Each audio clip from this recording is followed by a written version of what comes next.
Hello, I'm Doug Atkinson here at Solutions Review, and I want to thank all of our moderators, expert guests, and solution sponsors for participating in these Inside Jam panel discussions. This has been a big year of changes with the launch of the all-new, always-on InsideJam.com community site. For the past 4 years, everyone here at Solutions Review has been leaning in to build the Insight Jam into a celebration of enterprise technology, with best practices, expert analysis, and solution showcases. And we want all of you to join us there to keep the jam going into the new year and beyond. If you haven't joined Insight Jam, please do. And if you already have, take a moment to invite some of your colleagues.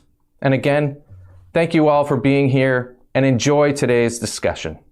Solutions Review presents Inside Jam, a social media community for enterprise technology. Hello and welcome back to Insight Jam Live. My name is Jonathan Paul. I welcome you to the fourth and final hour of Work Tech Wednesday. And we have another great panel lined up for you to close things out, how emerging technologies are affecting digital transformations. We've assembled experts from Elevate IQ, Aptee, Streamalive, Jitterbit, and Buzz Solutions to talk about that. And here they all are right now. Gentlemen, thank you for joining me. It is a pleasure to have you here. Sam, welcome back again to help moderate. I'll let you start off our introductions. 30 seconds or less, let the audience know a bit about yourself and what you're looking forward to with this discussion. Thank you so much, Jonathan. I'm always blessed to have such a talented panel here. So thank you so much once again for letting me moderate. Sam Gupta, principal at Elevate IQ. Elevate IQ is the independent ERP and digital transformation consulting firm. We help our clients with digital transformation and strategy, enterprise technology selection, change management. On that note, I'll go to Krishna for his intro, I guess. Yeah, thank you so much. Glad to be here. Krishna Danturi, founder, CEO of Aptee. Aptee is a digital adoption platform that helps enterprises to get most value out of their software investments and technology investments, which is one of the main topics that we're going to be talking about today.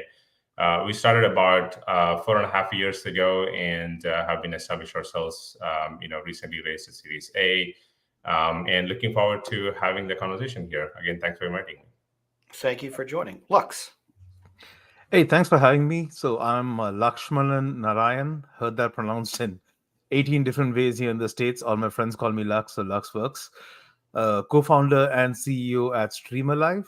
And as the name kind of suggests, we help make live streams and slide streams a lot more alive, whether that's online, in person, or hybrid. And we try and make that a lot more conversational as opposed to being a monologue. I would love to tell you more and happy to be here and look forward to a good conversation. Happy to have you here. Manoj. Hi, my name is Manoj from Jitterbit Technologies. Jitterbit is basically a single platform that help user automate business processes end to end. We offer a platform which encompasses of integration platform as a service, low-code application platform, APIM, and B2B gateway, all plugged in together to help customer automate their systems. I'm CTO and SVP of engineering. I'm happy to be here and looking forward to the conversation today. Excellent. Thank you. Last but not least, Vic. Hey, thank you for having me. I'm Vic Chaudhary, co-founder and COO, CTO at Buzz Solutions. At Buzz Solutions, we are providing digital and AI solutions to power utilities, power companies in the energy sector to help them inspect their energy infrastructure, critical infrastructure in a much more efficient and much more safer manner. We launched in 2017 and have been in business for almost 7 years now, helping utilities modernize their grid infrastructure. Happy to be here and looking forward to the chat. Excellent. Thank you, one and all. I'm going to step out of the way and let you get to the discussion, but I'll be back at the end of the show to close things up. But until then, Sam, take it away. Okay, amazing. Thank you so much once again, Jonathan. So I'm going to start with the first question, and some of you have been on my panels, I guess. And typically, I generally start in setting the context. The way Lux mentioned that, for his name, there are going to be 18 pronunciation. With any buzzword in technology, there are going to be 18 different, or probably 18,000 interpretations. So how we are going to start is, okay, let's set the context. What digital transformation means for you all. And obviously, we are talking about emerging technologies. So we'll be touching on that. But for the most part, what digital transformation means to you all in the product categories that you are working on, in the industries you are working on. Krishna, I'll start with you. Absolutely. The lucky one to go first, I guess. So, I mean, digital transformation is at the core of what we are doing, right? So, at the end of the day, if you take anywhere from what we are doing in terms of day-to-day activities, in terms of our professional activities, in terms of how we are living and how we are doing our day-to-day operations and tasks, digital transformation is everywhere, and and it's been happening for a few decades now, and it'll continue to happen. I mean, if we look at the technologies like AI, blockchain, or IoT, they're already here. They're going to continue to evolve, they're already influencing the decision making, changing the business models. Like, for example, blockchain, which was a buzzword just recent 2-3 years ago, is already being heavily used. I was just recently reading about how diamond industry is using blockchain heavily to mark the authenticity of diamonds, which is we all know is a big issue when it comes to identifying. And in terms of maybe the AI taking over the customer service and customer success, and then that's transforming how businesses serve their customers, and how again consumers are getting served as well. Now IoT, like pretty much every device that we interact with on a daily basis is now getting connected to the Internet of Things, and now that's getting back to manufacturing, and now manufacturers are changing how they adapt their manufacturing lines and what new products should bring to the market and stuff. So on a grand scheme of things, I think we are heavily intertwined with digital transformation, and it's everywhere. It's not a separate technology thing that we used to talk about. It is part of life. It is life. And at Apti, again, being a digital adoption solution, anytime you have this major shift in transformation technology, or how people have to interact with anything that they're doing, adoption is at the heart of it, and that's where we play a major role. And I'm glad we are seeing the response and the reaction to it very positively. Okay, amazing insights and amazing context there. So I'm going to layer in some more, things here just to set the context overall. One of the things, and you all are from very, very, very, very different industries, and typically digital transformation is going to mean very different things. So when you look at the tech development versus the tech adoption, these two are very different things in general. Okay, so when you are describing this a little bit, maybe touch on that, whether this is going to be more relevant to tech development, because some of the technologies that we are going to talk about today, they are going to be more relevant to tech development as opposed to tech adoption, application adoption, enterprise software, which is going to be slightly different. So Lux, I'm coming over to you. What is digital transformation for you? Yeah, I'm going to segue from what Krishna just said about AI and IoT and blockchain, and there are so many things all around, right? So that have become everyday parlance for us, and that in itself is a sign of how much adoption has happened. If you look at numbers, it's actually quite fascinating, because the internet took about 12 years to reach 50% of the US population. Yep. Mobile phones took about 6 years to hit 50% of the population. And it's expected that AI is going to take about 3 years to repeat that and replicate that exact same feat. Right? I mean, look at the extent to which we are talking about it in an everyday sense. Obviously, each of us, like you pointed out, Sam, has a different lens on each of these things because of the industries and verticals we belong to. Personally, at Stream Alive, since we are looking at making live sessions a lot more alive, we're seeing a lot of changes happening in terms of employee engagement and workplace management, and engaging hybrid audiences across the workplace, whether they are in person, online, or a mixture of the two. And we see AI permeating that space in some very, very interesting ways that I'm sure we'll touch upon as we go through the conversation. But the AI part of it, in terms of it transforming how people communicate in the enterprise and with each other, is something that we are paying special attention to. Okay, very interesting. So you are talking about speed, he's talking about adoption. We are talking about cumulatively about the speed of adoption. I love it. Okay, Manoj, over to you. Digital transformation in your world. Yeah. So basically, if we look at step back for what is digital transformation, regardless of industry. Let's spend like few seconds on it. Digital transformation is taking any process or a task which is done today manually, change it to be done through automatically by means of services. That service can be anything, right? That's what the basically digital transformation is. There are many words for digital transformation. Some call digital transformation. In our industry, we call it automation. Gartner call it hyper automation. But essentially, you are automating a manual process into a automated process. I'll touch what are the strategic new technologies which will impact, right? It's not essentially new, it is there, but it will impact digital transformation. I'll say that AI, ML, IoT, and 5G, along with the edge computing, will have significant impact on digital transformation in coming years. OpenAI has transformed AI and made AI a commodity. If today I have to build an app using generative AI, it is just an API away. So what will happen is a lot of applications will get built or automated using the existing tool infused with AI, right? So the building of application become easier. But everyone want these automation and digital applications to run on mobile. In order for mobile devices to be effective, the infrastructure needs to be very reliable. And that's where 5G and IoT come, right? IoT will make the physical devices connected, allow the collection and automation of data in a real time. And IoT and 5G will make the infrastructure of communication and underlying pinning very reliable. And edge computing will make it faster. So no matter how reliable the connectivity is through 5G, bringing data close to processes cannot beat the performance. So edge computing will bring the data closer. And you will see a lot of work which will happen in edge computing, IoT, in next coming years. So those will be the strategic technologies for the digital transformation, in my view.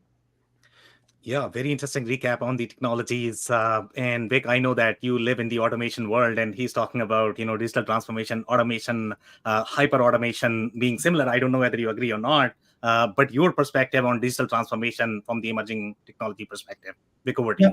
Yeah, I agree with all my panelists. I mean, digital transformation for us is making business operations, business processes more efficient, more optimized, and in turn that obviously affects an organization in a positive manner. In the technology space, there's processes like cloud computing, edge computing, as Manoj mentioned, AI, ML, IoT, analytics, data-driven processes. They hold a lot of value. And now we are seeing other sectors that have kind of lagged behind in terms of these technologies also keeping up, and digital transformation strategies kind of permeating these sectors as well. One of the prime example is the energy sector, the power sector.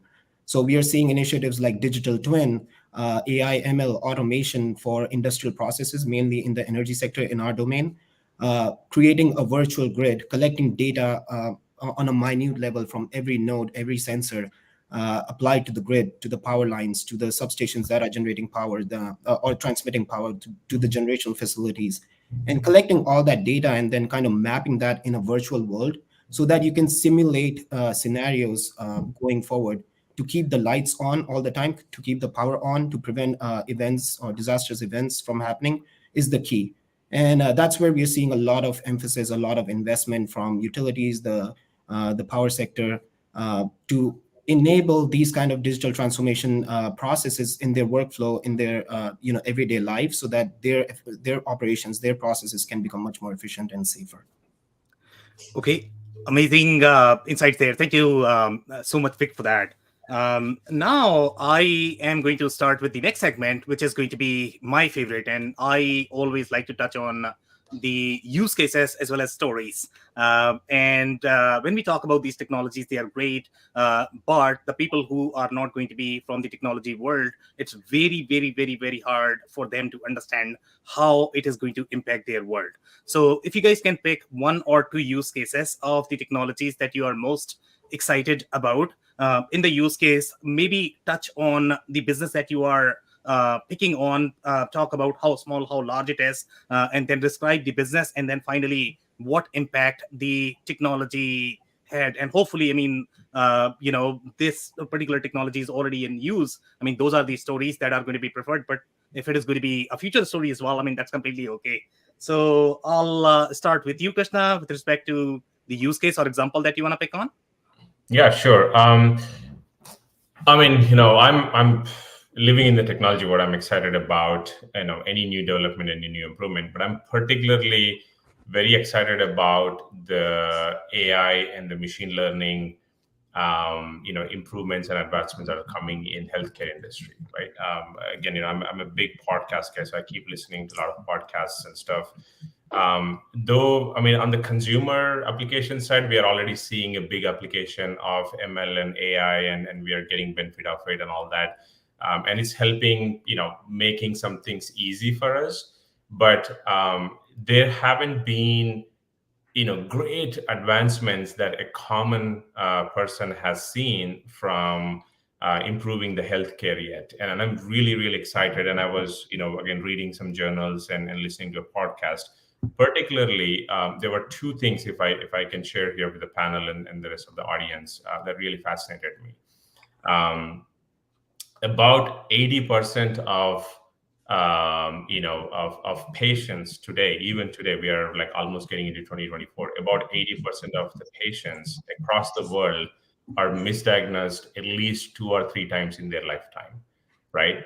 So with the technology that's already there, which we are already labeling as advanced technology, and all, the scientific community, the doctors and the diagnostics, people, when we go to a doctor or hospital, there is a very good chance that in our lifetime, we are misdiagnosed or wrongly diagnosed for something at least 2 or 3 times. And that really scared me, right? I'm like, we are in 2024, almost, and it's still happening. And it happens because as much as the technology has advanced, it's still not there where it can really accurately predict. And I think some of the advancements that quantum computing can bring to, how many billions, if not trillions of combinations and permutations the quantum computer, quantum computing can bring to ML algorithms, will one day bring that to 99.9% accurate diagnosis. Just think about it for a second, how many lives and how many, it's not only just saving lives. I mean, one misdiagnosed and you put on wrong medication, and now that starts something else, and your whole life is gone.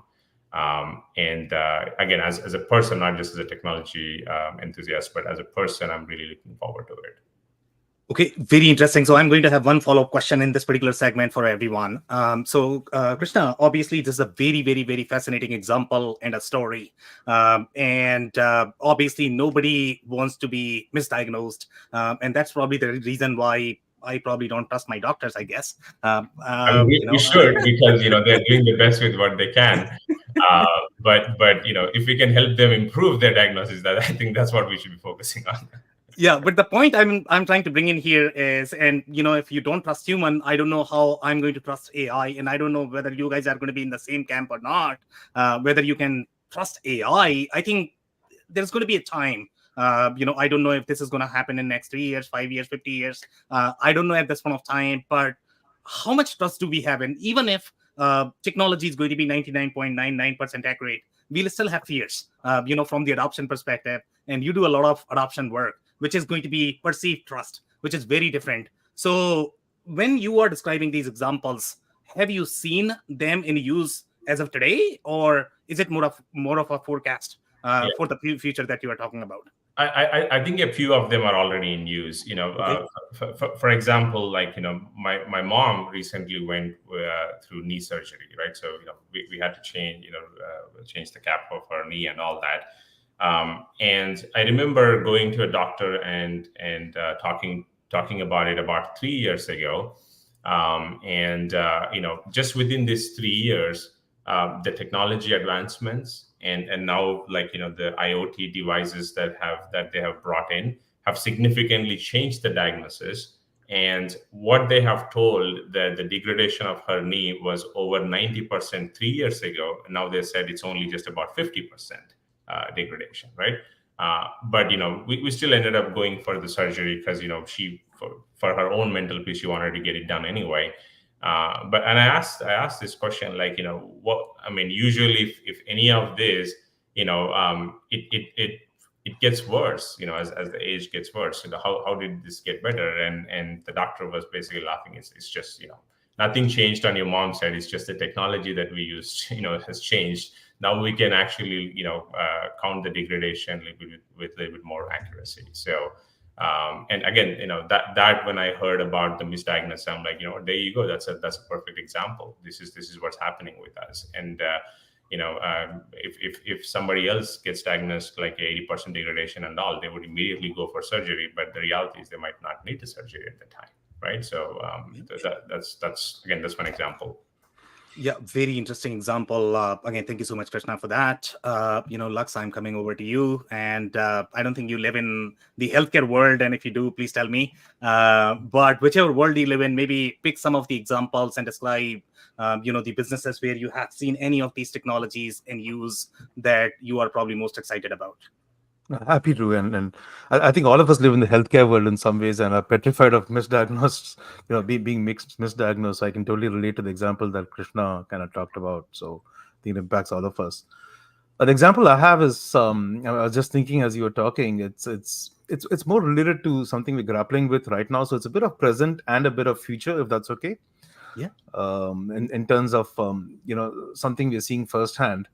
I need to set a bit of context to explain this, right? So we're a presentation technology platform and everything, without getting too much into the weeds on that.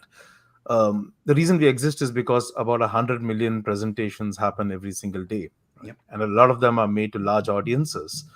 And just rewinding back in history, it's about 1987 when three people at a company called Forethought created what we today know as PowerPoint. Fun fact, it was Apple's first investment, and Microsoft bought it. So Apple actually made its first return on venture capital investment from Microsoft on PowerPoint. That's an interesting piece of trivia. But what I find fascinating is, here we are 36 years later, and we're still having monologues all the time, right? My grandfather was, I think he was probably the first or second public speaking teacher in Bombay and Chennai. He started a public speaking class in 1967, way ahead before it became totally popular and mainstream. And at that time, he had a very simple rule. He would say, don't have a monologue, have a dialogue, and every 5 to 10 minutes, ask your audience a question, right? Fast forward to what we're doing at Streamalive, again, without getting into too much in the details. We are a platform that helps people move from talking to listening. So the biggest challenge we found was when we went to a prospect who is using Streamalive, their first question would be, what kind of questions can I ask my audience? So the big insight there was, we've become so used to talking all the time and having monologues that people have forgotten how to have dialogues in a large group setting, right? So a lot of our onboarding for me and my co-founders would be, of course, showing them the platform and stuff, but a lot of it would be in conversations where we try to understand the person's business and come up with suggestions for their kind of business on what kind of questions they can ask to keep it engaging. For example, last week, I personally had a conversation with the California State Parks, and they were trying to do something with middle schoolers. And their question was, we're so used to presenting to them. If we now have the ability to have a conversation, what kind of questions should we be asking them, right? Of course, me and my co-founders having a conversation with every one of our users does not scale. So we found a very interesting use case with generative AI over here, where if you create bespoke prompts that train train a very custom version of GPT on what exactly you're looking for, it is possible for it to use its LLM and come back with, for this specific domain and this level of awareness of the audience, here are 10 questions you could ask them that are probably relevant and interesting. So, I mean, 2 years ago, this is not something we could have even envisaged or thought about. And it kind of totally transforms the business for us because it transforms the way we can onboard people and get them to execute a behavior change, which otherwise would have been very, very difficult. So I find that fascinating, the fact that you can use AI to help people execute a behavior change in terms of how they have conversations, right? So something as fundamental as having conversations in large groups. So that's something that if you told me a year ago was possible, I would have laughed. And then in the last 3 months, especially with GPT-4 and everything, we just been blown away with the realms of possibility in terms of how close to accurate it is, with conversations that sound almost human, that people can do to actually be human in those contexts, right? So that's something we are seeing. Its ability to help us scale and the ability to help people change behaviors. Yeah, so that's a very interesting example. And you sort of live in a space which is always, they are slightly ahead, I would say, in terms of the consumption of technology, in my mind, at least. The media companies, I mean, Jonathan in the room is probably going to be the guy who's always going to be gimmicky. He's always using new technologies. So that's very fascinating that you are able to utilize this particular technology for the use case that you described. But the follow-up question that I'm going to have for you is, when I look at all of these technologies that we were going to discuss, AI, 5G, you guys mentioned IoT, blockchain, in my mind, the fundamental shift that we are going to see probably in your industry is going to be 5G. And you can tell me if I'm off here. Because of 5G, I think the whole game of presentation is going to change just because of the increased bandwidth. That's my understanding. So do you agree with that? Do you see any other technologies that are going to change your space fundamentally? I think 5G would definitely be an augmenter, and just to directly correlate that in some ways, we were having a recent conversation with someone who was looking at using our technology within stadiums. Yeah. Right. And the biggest issue, believe it or not, today in stadiums is the fact that the moment you have, say, 30,000 people congregating in a physical location, the mobile network degrades to almost unusable levels in most places. There are countries like Singapore where apparently they actually move mobile towers closer to the stadium to increase available bandwidth. But if you take the cricket World Cup finals that happened in India recently, or a lot of games that happen in Australia and a lot of other countries, performance degrades a lot. So certainly things like 5G are going to change that, and we look forward to that. So it is a great enabler for spaces like ours, right? We're already riding on the bandwidth that the current internet affords, and that's kind of more than good for us. But things like 5G that allow ubiquity, especially for mobile devices and usage in public arenas and events, makes things a lot better, obviously. Okay, amazing. Thank you so much for those insights, Lux. So Manoj, I'm actually coming to you. And this is going to be really the use cases that you are seeing. I don't know if you are going to have any sort of stories, in terms of the usage of these technologies, what you are seeing as of today, as well as maybe if you have something for the future, that will be okay as well. So over to you, Manoj. Yep.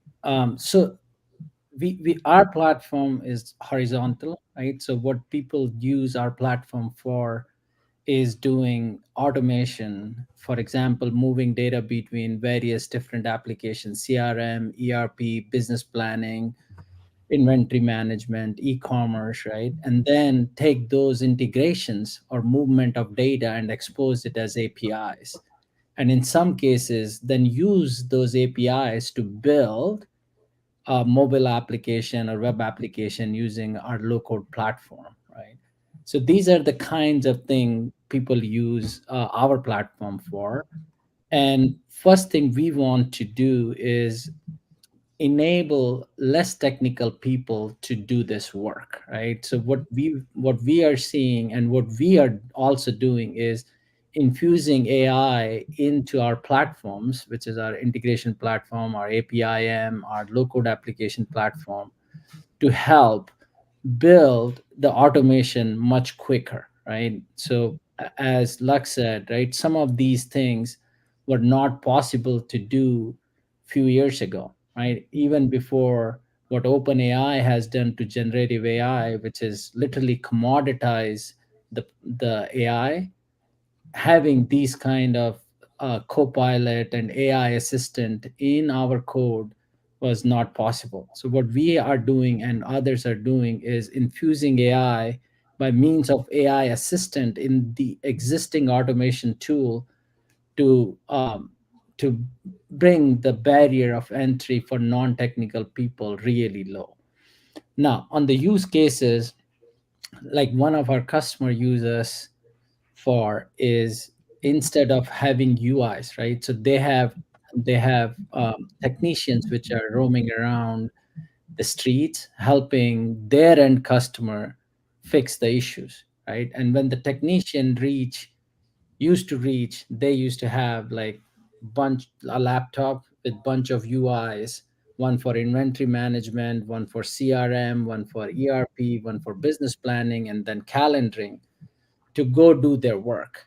Now they're with the technologies we offer, they can build a chatbot to which this technician can ask a question, an answer will come but from the same system. So technician will say, hey, I am at this customer, they have this problem, do I have this part in the inventory? They get an answer. If the answer is no, we don't, the technician says, when can I get it? They give an answer approximate. Can you schedule the call for me on my calendar when I'll be in the area next? And the call gets scheduled. So that's the use case what our customer, one of the customer, is leveraging to automate. Think about it, this technician used to have all those complex UIs. Learning a UI for ERP is not an easy thing to do. And this role, the technicians, there are a lot of iteration. People move around the jobs quickly. So training them on these tools were not easy. So one of the use case that comes to mind is this one. Okay, so very interesting use case there. Okay, and we are going to take this use case to the next level now. Okay. So one of the things that you mentioned, your goal is to enable the less technical people, to do their job and to be able to utilize these APIs. So let's say, and in my mind, the least technical person I know is ChatGPT. As of today, ChatGPT is really dumb. Okay, so let's say if you were to ask ChatGPT to write the APIs or write the code or write the chatbot, okay, is it possible? Is it not possible? What are your thoughts there? Yeah, it's definitely possible, right, to do that. In fact, we have just released in preview in our code, as I said, we are iPaaS platform, and one of the aspect is to move data between CRM to ERP systems. So these applications, you move data.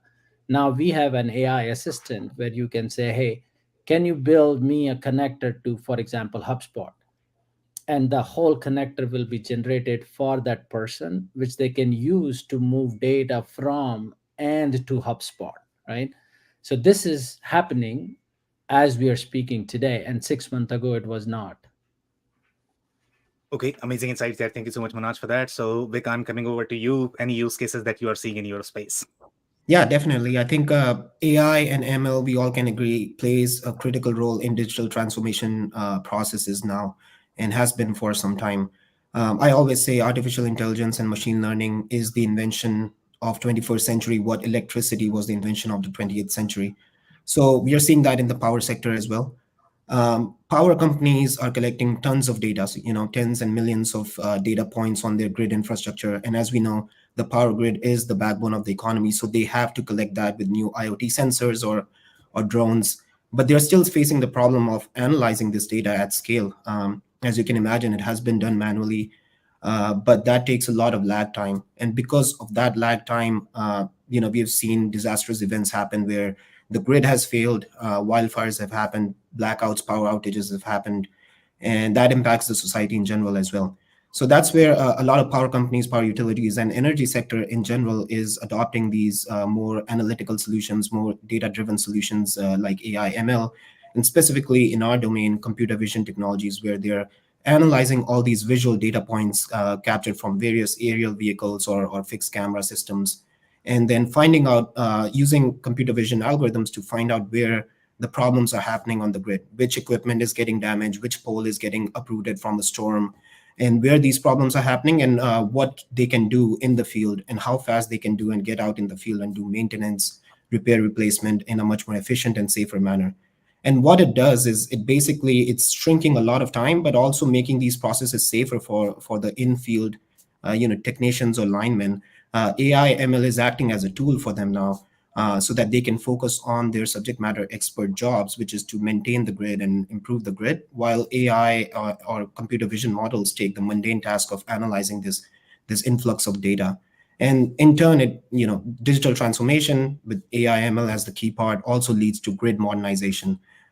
We are seeing that happen in different areas of the power sector, and it is continuing to improve even more.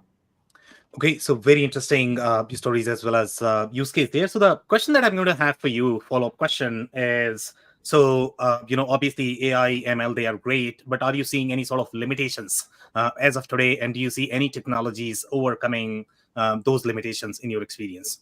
Vic, over to you again. Yeah, definitely. I mean, these are hard engineering challenges and hard physics problems that utilities have to deal with, right? So if a line goes down, that impacts society in general. That will impact a town or the hospitals in that town, and that has impact on people's lives. So adoption of technology and piloting new technologies and experimenting new technologies is always a challenge. It takes time. It has to go through a lot of processes and methodologies that utilities have implemented over decades. So adoption is always a challenge, but the great thing is it is needed. It is a necessity. So there's a lot more investment going into testing out these newer technologies, IoT, AI, ML, drones, even in that sector. Also, as we are seeing, currently, obviously AI, ML is still at its infancy. We haven't seen AGI type of technology. AI and ML is great at performing certain tasks, and with generative AI and open AI initiatives and synthetic data and all these diffusion models, we have seen the accuracy increase a lot. But going ahead, we are excited to see how this happened in the last 2-3 years. We are excited to see how the algorithms can go to the next level. One of the examples is, AI ML is the software, quantum computing is the hardware to support that. And I know Krishna mentioned that quantum computing would be another tool that would be used to generate next level or next generation of AI ML models going forward. Okay, amazing. Thank you so much for those insights, Vic. So now we have roughly 6-ish minutes for the final segment that we are going to do. So this is going to be slightly quicker round. I'm not going to have any follow-up questions for you guys. Okay, in this, we can touch on two different things. Number one is going to be any barriers that you guys are seeing with respect to adoption of these emerging technologies. That's number one. Number two is going to be any sort of frameworks that you have seen that are being developed to either mitigate risks or just increase the adoption. So Krishna, over to you on these two topics. Sure. So, I mean, look, anytime there's new technologies or emerging technologies, there's always going to be challenges in adopting, right? Be it user assistance or be it, integration with existing systems, and usually a combination of these two, would hinder the adoption of any new technologies and new software, right? And we always, when we go to market, we talk to our customers and say, look, your technology investments and your software investments is only as good as how people are using it, right?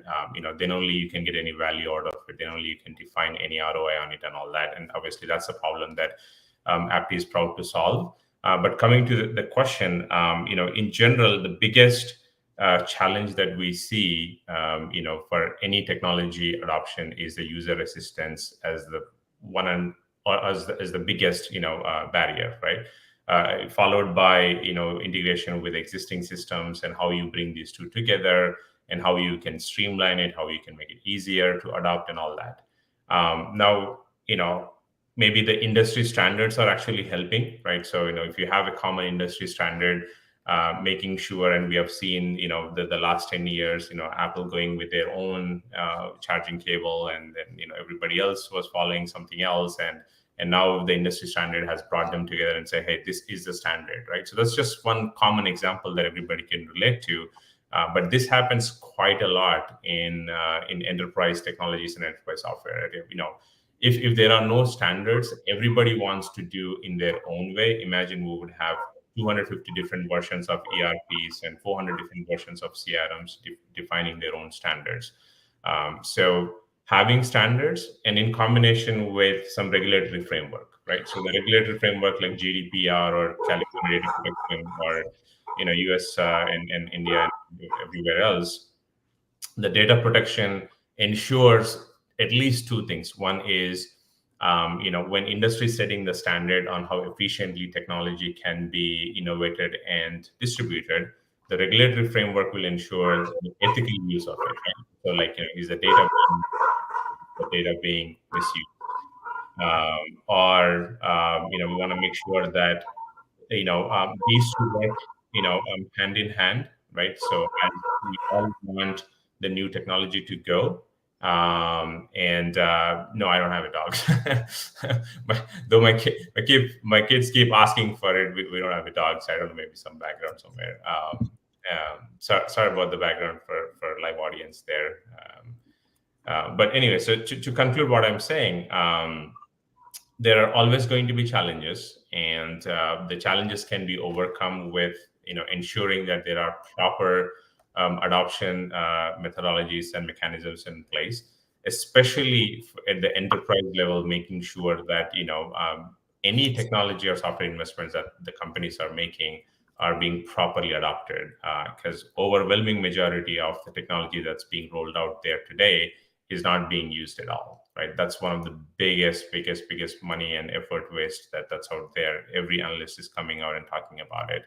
And we'll continue to see that happening more and more if we don't invest in proper adoption technologies. Okay, amazing insights there. And the dog had all reasons to be excited about these emerging technologies. So thank you so much for that. Yeah, maybe there'll be a technology where it automatically cancels the noise out, right? We already have that. Hopefully it does not cancel us, I guess. Yeah. That would be my view. Lux, I'm coming over to you. The barriers as well as framework, those two topics that we are talking about. Over to you, Lux. Yeah. Hey, before that, I'm going to confess that the dog was at my end. It's close by here. And Krishna, to your question, I think it's called CRISP or something. The technology that actually cancels out background noises like dogs. So if you want to give that a shot, I should probably install it first for starters. Yeah. Sam, I mean, I'd love to echo everything that Krishna just mentioned, because I think he put it pretty succinctly in terms of how frameworks need to emerge for it. Just to add on and incrementally to what he said, I think to some extent we haven't seen what risks are there and what's going to happen, right? Let me try and explain by means of an example. When mobile phones happened, right, the biggest value capture happened from baskets of apps that changed behaviors. So, for example, there was one entire portfolio of applications that leveraged the fact that this device knew where I was located. And therefore, you could have Grubhub and DoorDash and Uber and everything else that is location dependent. And then you have another category of apps like Instagram and Snapchat that leverage the fact that this device is in my pocket all day and therefore chronicles my day-to-day existence. So these apps, whether it's Instagram or Uber or everything, got the lion's share of attention, valuations, market cap, and generated value. But at the same time, the behaviors that they trigger in terms of changed behaviors, in terms of potential location of a person being accessible to a lot more people besides whom you want to know about where you are. A person's day-to-day life being chronicled in excruciating detail, and that coming up with adjacent things, whether it's mental health issues around people having FOMO and stuff, or other things that happen from the whole Instagram oversharing culture. A whole bunch of issues cropped up that we never saw coming maybe about 10-15 years ago.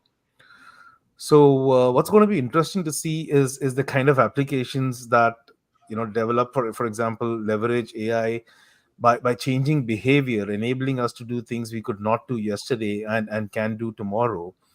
And those will translate into a whole new slew of problems that we never saw coming. And I think those are the ones that are going to be the most important and interesting for us to address going forward.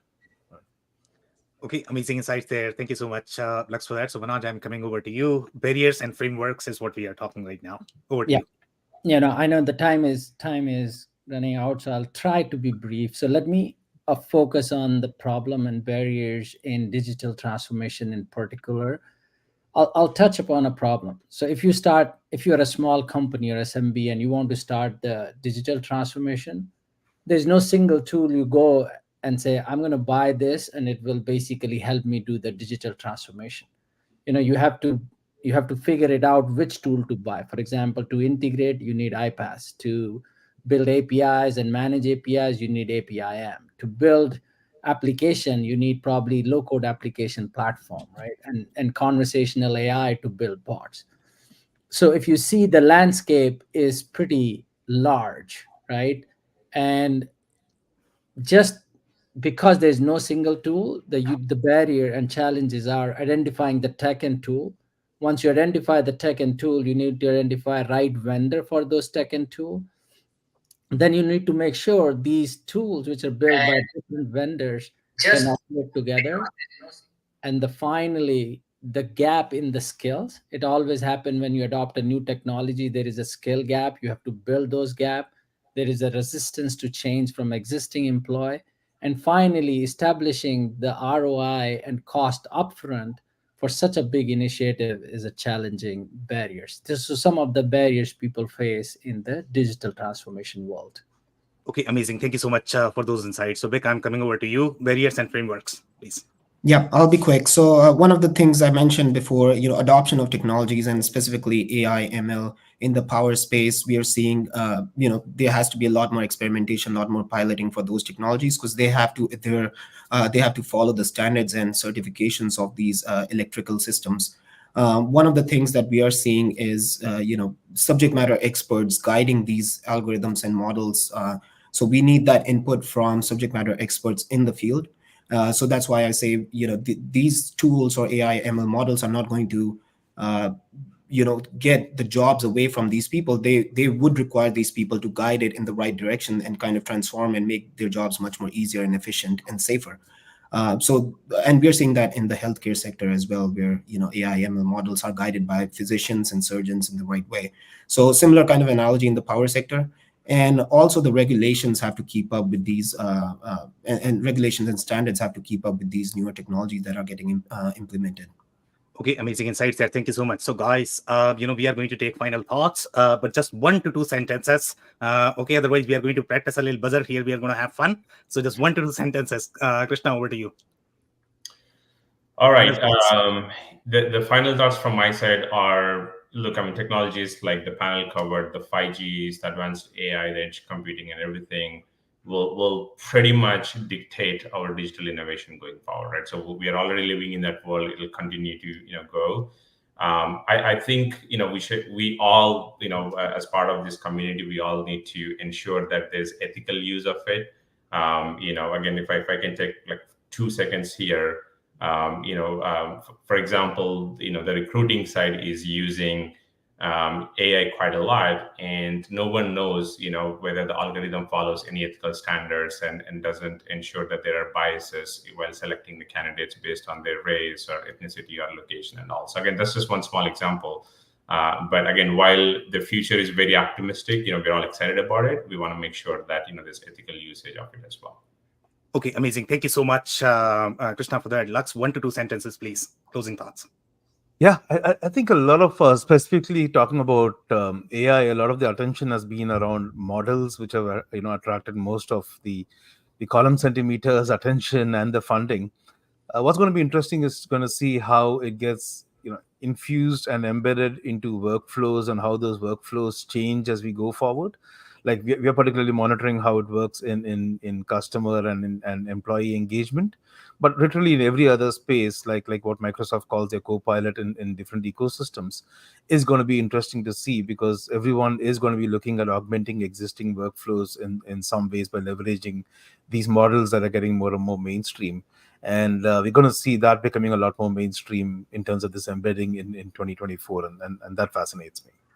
Okay, amazing insights. Thank you so much. Manoj, 1 to 2 sentences, please. Yeah, similar to what Lux said, right? The infusion of AI and ML into automation tool will actually make it possible for the non-technical users to start automating. So if you see the evolution, We used to have a heavy code to do automation, then came the low code, then now it's coming to no code. I think what's going to happen in next few years is the low code, no code will shift to the natural language. Users will talk to bot, and bot will try to do majority of the automation, and people don't even need to drag and drop and learn anything. So bots, just natural language will drive the automation, and that will be something I'm looking forward to. Okay, amazing. Thank you so much. Vic, 1 to 2 sentences, please. Yeah, sure. So I perceive myself as a technologist, so I'm really excited about these newer technologies, whether it's AI, ML, AR, VR, IoT, all these kind of technologies going forward. But I also want to echo Krishna's sentiment on ethics, on what we are building. We should understand how that will have impact on people's lives, people's jobs, existing jobs and future jobs, and then society in general. But overall, super excited about what's going on in the AI, specifically in the AI ML space. Okay, amazing. Thank you so much, guys, for all of your insights. And I need to share my personal takeaways as well. Otherwise, Jonathan is not going to be happy. My personal takeaway from this is going to be the speed of innovation. That's what you should be worried about, because you don't have 30 years anymore. It is probably going to be 3 years. If you are not ready for these emerging technologies, you are probably in trouble. On that note, Jonathan, over to you. Thank you, gentlemen. Great job with that discussion. And Sam, thank you for moderating. Before we wrap up the show, though, I'd love to invite each of you some time to promote your own website, your company solution, personal LinkedIn profile, blog, podcast, whatever you'd like. Vic, we'll start with you. Yeah, sure. First of all, thank you for having me. It was great to share insights and learn more about other industries as well. But we are Buzz Solutions. You can find us on www.buzzsolutions.co. And you can personally find me on LinkedIn. My first name is Vikyat, last name Chaudhary. Yeah, happy to chat more about how AI ML is transforming the energy sector. Excellent. Thank you very much. Manoj. Yeah, so we are Jitterbit. You can find us at www.jitterbit.com. We allow customers to do end-to-end process automation, a lot of details around there. You can find me on LinkedIn. My first name is Manoj, last name is Chaudhary. Happy to have conversation related to automation or any upcoming technologies. And I'm very happy to be here, and great learning from today's session. Thank you very much for having me. Excellent. Thank you. Lux. Hey, thanks first of all for having us. And so Lux Narayan, Stream Alive is where you can find what we do. So streamalive.com. We are an audience engagement platform, and we work on Zoom, Teams, Google Meet, YouTube Live, Twitch, and a whole bunch of other platforms, and for in-person and hybrid sessions as well. There's a free version of the app available off the website as well. And to find me, if you just search for Lux Narayan on LinkedIn or luxnarayan.com, happy to talk about anything tech, AI, audience engagement, stand-up comedy, or anything in between these. Thank you. Thank you very much. Krishna, over to you. All right. Krishna Danturi, again, founder, CEO of Apti here. And, if any of the live audience who missed the introduction, we are a digital adoption platform solution company. And we help enterprises, in getting more value out of their software investments, by helping the users to quickly adopt to the technologies and to the software, help with change management and stuff. And the way we work is, we can pretty much, sit on any of your business critical applications, like your CRMs or your ERPs or your, HR applications, finance applications. You don't have to worry about any of the hard integrations or custom work and all. Apti basically sits as an overlay on your existing software technologies and help improve the adoption and help improve the return on your investment. So you can find us on web, apti.io, or me or our team on LinkedIn at Apti company page, or myself at Krishna Danturi LinkedIn page. So look forward to connecting to you all and answer any questions.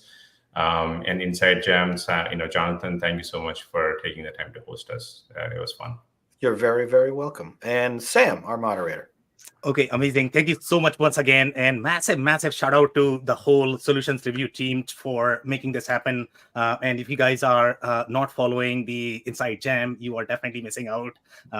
From our perspective, if you have not checked our digital transformation report, we publish this every year. We talk about all of these emerging technologies as well as digital transformation. So you can find that on our site, elevateiq.com. It's ELEVATIQ.com. Thank you so much, Jonathan, once again. And thank you, Sam, for moderating again. You did a great job with it. I'd love to again thank all of our panelists. But while we have a little bit of free time at the end, I'd like to do some of my own self promo. And as Sam just mentioned, insightjam.com is the place to go. In fact, we have a pretty lively discussion right now happening all about AI and work tech. So if you'd like to continue the 4 hours of discussion we've had here today across all of our panels and keep that conversation moving, click the link in the description below to head on over to insightjam.com. And you can engage directly with the experts, talk about these subjects, or prepare yourself for tomorrow's topic, as we're kicking off 6 hours of back-to-back coverage dedicated to business intelligence with this first panel that starts at 11 a.m., data mesh and fabric architectures. You don't want to miss that. I hope you stay tuned for that. In the meantime, though, love to thank this group of gentlemen once again for their time and expertise today. You guys have been great. Appreciate it. Until next time, though, we hope you have a great night, and thanks for watching. Thanks for having us. Thank you. Thank you.